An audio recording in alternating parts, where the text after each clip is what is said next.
de la microbiologie sortait, moi je me rappelle. Depuis tant d'ONG, tant de choses ont été dites, et on accepte que les éléphants vont disparaître. Voilà, on peut dire beaucoup de choses comme ça. Il y a des choses qui sont bien meilleures, il y a beaucoup de gens qui s'engagent de plus en plus. Il y a des gens, je voyais aux États-Unis, énormément de villes sont contre le retrait de l'accord de Paris et se battent. Il y a beaucoup de gens qui se battent, mais je crois que ces gens se battent et on a besoin que chacun ici s'engage. Et ce qui est important, ce n'est pas ce que fait l'autre, c'est ce que je fais moi. Et il faut arrêter de penser que les hommes politiques vont changer le monde, il faut arrêter de penser que les économistes vont changer le monde. Non, c'est moi qui vais changer le monde à ma façon. Et c'est pas ridicule de penser qu'on peut changer le monde. Voilà, chacun voilà, c'est l'histoire du colibri, vous connaissez l'histoire de Pierre Rabhi, hein, il y a un énorme incendie, il y a un colibri qui amène une goutte d'eau sur l'incendie, on lui dit que ça ne sert à rien, il dit ça ne sert à rien, mais moi je fais ce que j'ai à faire. Et je pense que chacun ici peut faire. La viande, je vous le dirai plusieurs fois dans mon discours, la viande industrielle est en train de détruire la planète. Ça, voilà, donc, pas la vôtre. En général, la viande qu'on mange partout, et donc si on veut faire quelque chose pour l'environnement, le plus simple, c'est de manger un peu moins de viande. Je suis ravi d'être là, ravi d'aider des gens qui s'engagent. Je pense qu'il ne faut jamais critiquer ce que font les gens, il faut aller en avant, il y a encore beaucoup à faire. De faire venir Yann et avec MC Communication et ma collègue Louise Svensson qui a beaucoup travaillé pour l'organisation aussi. Merci encore tous d'être là, mon associé Didier, pour tout le soutien qu'il nous donne.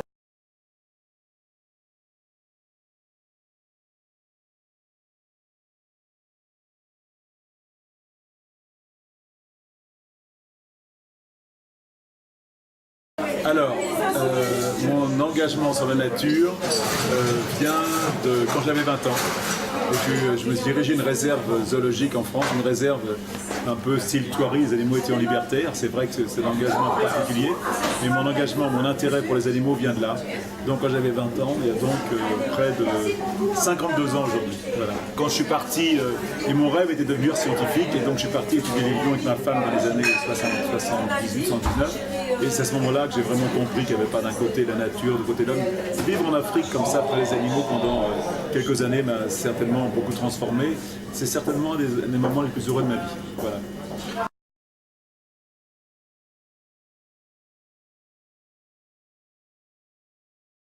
La maison qui brûle, c'était Chirac qui avait dit ça à la conférence sur le Cap. C'est Nicolas Hulot qui était déjà là et qui avait bien conseillé Chirac. D'ailleurs, c'est incroyable de voir comme Hulot a conseillé Chirac, Sarkozy, sur le bonnet de l'environnement. Après, ça a été Hollande et maintenant Macron. Donc, il fait vraiment un boulot de ça depuis longtemps et ce qu'il fait est formidable.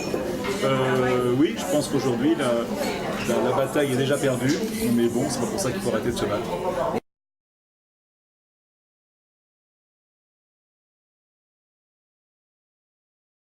Alors je vais vous dire, moi je fais partie de ces gens qui pensent qu'on a tous un peu de Trump en nous et qu'il ne faut pas mettre tout le dos, c'est pas la faute de Trump ce qui est en train d'arriver.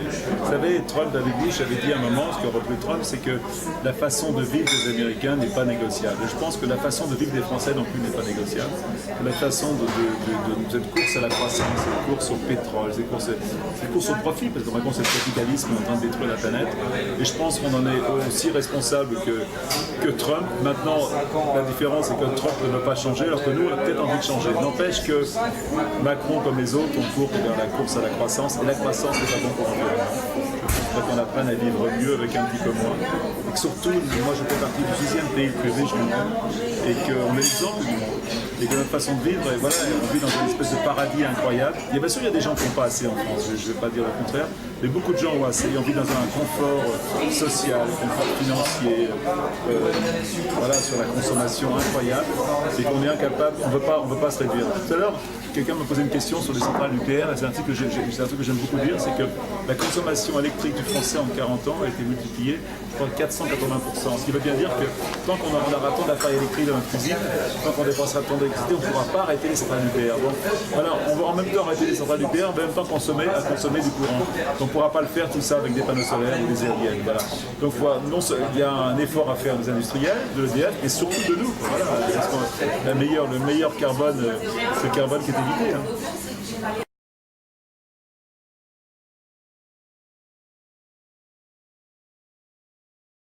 Alors, moi moi je ne connais pas Monaco. Pour moi, Monaco n'est pas un exemple de ville de développement durable. Certainement pas, quand je vois les bateaux qu'il y a ici, dans le luxe, dans lequel vous voyez les grosses voitures de luxe à l'hôtel.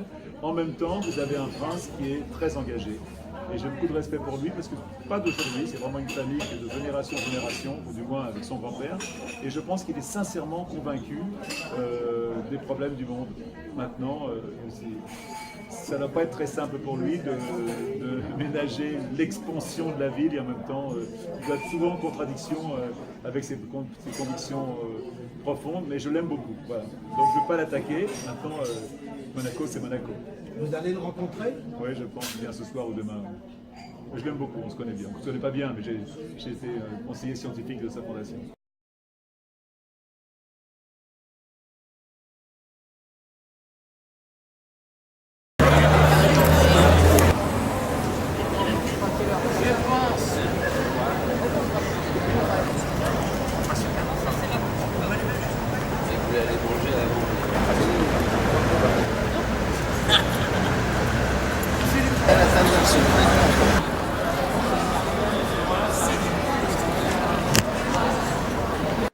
Est-ce que le but pour vous avec ces films, c'est d'influencer le monde et de changer? Qu'est-ce que vous en pensez? Qu'est-ce que vous pensez? Bah, je pense que oui. Voilà, vous avez raison. Oui, non, mais... C'est une question qu'on me pose souvent. On essaye d'aider, parce qu'on travaille beaucoup d'ONG, et donc sur le site internet dans le film, on met les noms des ONG qu'on peut aider. Donc les gens qui voient le film peuvent aller après s'inscrire. On ne peut pas aider tout le monde, c'est pas possible. C'est vrai qu'on a aidé, on a ramené par exemple des réfugiés, on a ramené des réfugiés avec nous qui étaient à Lampedusa, on s'occupait de 3 réfugiés, quand on s'occupe de trouver des papiers, on trouver du boulot, mais on ne peut pas aider tout le monde. Donc ce qu'on fait, c'est que tous les gens qui sont, des millions de gens qui ont vu le film, souvent on nous envoie des messages sur internet et qu'on les renvoie vers les ONG qui nous aident. Donc comme pour les femmes, on travaille beaucoup nous à travers d'ONG et d'associations, donc on a un très gros réseau.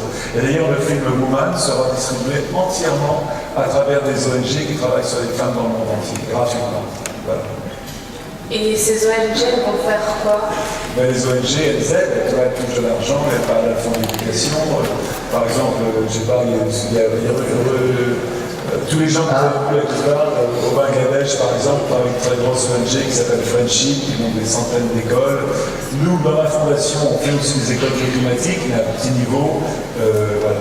Donc on essaye d'aider comme on peut. Et je m'occupe d'un orphelinat à Brazzaville avec des copains, on a 30 gosses, même plus de 50 enfants et on finance et on vient de financer une école à Brazzaville. Si vous voulez m'aider pour l'école de Brazzaville, ça s'appelle Badao. Je vous conseille de regarder ce film, vous pouvez m'aider, voilà. Tout l'argent est bien vu, voilà, Badao. Voilà, on est en train de construire une maison pour que les enfants de votre âge, quand ils sortent de l'orphelinat, puissent continuer à travailler.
वैसे ना डर लगता था। वो है ना स्क्रीन वो गुंडे ना लड़की को पकड़ के ले जाते, जब से डर लगने लगा, जब से नहीं जानती। मैं बहुत कुछ चाहती हूँ, लेकिन ऐसा कुछ भी नहीं कर पाते, कुछ भी नहीं। यहाँ की लड़कियाँ कुछ नहीं कर सकती। मैं चाहती हूँ मैं कुछ पढ़ी लिखी हूँ, कुछ और पढ़ के कुछ बन के कुछ करके दिखाऊँ अब भी। मेरी इच्छा है, लेकिन ऐसा कुछ नहीं कर सकती क्योंकि अब बच्चे हैं, उनको संभालना है, उनका मुझे बनाना है आगे की ज़िंदगी। तो मैं नहीं कर सकी वो अपने बच्चों को करने लायक बनाऊँ, उनकी ज़िंदगी में कुछ अच्छा बनने के लिए करूँ, ताकि वो आगे चल के कह सकें हाँ मेरी मम्मी ने मेरे लिए कुछ करा। तो बड़का लोग बाटे इसे चाहेला नहीं कि छोटका के सामान मिलो, बड़का पढ़ले बा लिखले बा हर जगह जाता, हर जगह का अधिकार जानता। छोटका ना पढ़ले बा ना लिखले बा ना हर जगह का अधिकार जानता। तो बड़का कबो दबले बा जे इनके अधिकार मिले के नहीं चाहिए आना देव जा जितना आई उतना हमनी के खर्चा अधिकार हमनी का तहनी के कहा अधिकार बाटे जे तहनी के जइबो तहनी के का बा जे नहीं तो दबा जला घर ले जदमी जे हमनी के अधिकार नहीं तो कहां जाइए उनको तो अधिकार बा तो ले जाता गमाई। C'est important le bonheur d'être heureux dans la vie, vous savez, c'est important, c'est pas... Allez-y. Moi, quand je vois quelqu'un qui sourit, ça me suffit pour me rendre heureuse. Parce que quand tu vois quelqu'un sourire, il est vraiment heureux, ça te donne envie de sourire, du coup, ça te rend heureux aussi. Ben voilà, merci. Vous savez qu'aux États-Unis, écoutez bien ça, c'est absolument incroyable, il y a plus de soldats qui sont morts en rentrant en Amérique qui sont suicidés que de soldats morts au combat. Is when the mothers of school children crowd around me in the village in the heat of summer when it is, nearly 47, 48 degrees Celsius, and they think I'm a government official. And when I tell them, okay, I'm a journalist, they say, okay, use your influence and see that the schools are reopened. I said, are you crazy? Your children will die of heat stroke, they finish their exams, the schools are closed. They said, no, we want the schools to run during summer also. Why? Because that midday meal that the government provides in the school is the only meal the children are eating in the off-agriculture season. That's the only meal the children are eating.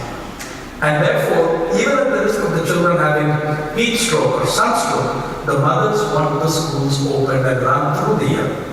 Hunger is when a group of school teachers surround me in the rich state of Maharashtra, on the border of Mumbai, and they tell me, sir, we understand you're a journalist. Can you please write an article asking that the midday meal ration, the quantity of the midday meal, should be doubled on Mondays? I'm puzzled. I say, why should the midday meal be doubled on Mondays? Why not on Tuesdays? Why not on Fridays? They said, you don't understand. When the child comes back to the school on Monday, that child has not eaten a morsel since Friday afternoon, because there is nothing in her home or his home. They told me, no teacher in our school is prepared to take classes before 1 p.m. on Monday afternoon, because the children's hunger is uncontrollable in the daytime. They've come back after 3 days or 2.5 days of starvation, and no one can teach them anything. So we don't take classes before 1 p.m. on a Monday. That's hunger. Tu veux pas m'autoriser à travailler? Je m'en vais. Et elle a divorcé, elle a dit de façon très belle. Et voilà, donc elle nous avait touchés. Je trouve qu'elle a un très très beau regard. Je ne me suis jamais posé la question, et on a toujours tous été d'accord pour cette femme. Voilà. Fait partie des histoires. Et voilà, j'avais oublié son prénom, c'est Aïda. Et on l'a interrogé on a fait 2 fois une interview. Voilà. Et je pense que même qu'on va refaire une 3e fois pour le coup, sur l'environnement, sur les océans, sur l'éducation. N'en posez pas trop, après il me les renvoie aussi. Je ne réponds pas à tout, mais je connaissais beaucoup mieux que moi sur les océans. Vous allez sur Yann Arthus-Bertrand, vous avez mon mail qui arrive tout de suite, vous pouvez m'envoyer un message. N'hésitez pas à nous envoyer des messages, ça nous fait plaisir. Si vous voulez parler du bonheur, par exemple, et d'autres choses, n'hésitez pas à parler à notre disposition, et on vous aime, tout simplement, parce que c'est l'amour qui changera le monde, n'oublions pas. Voilà, merci beaucoup.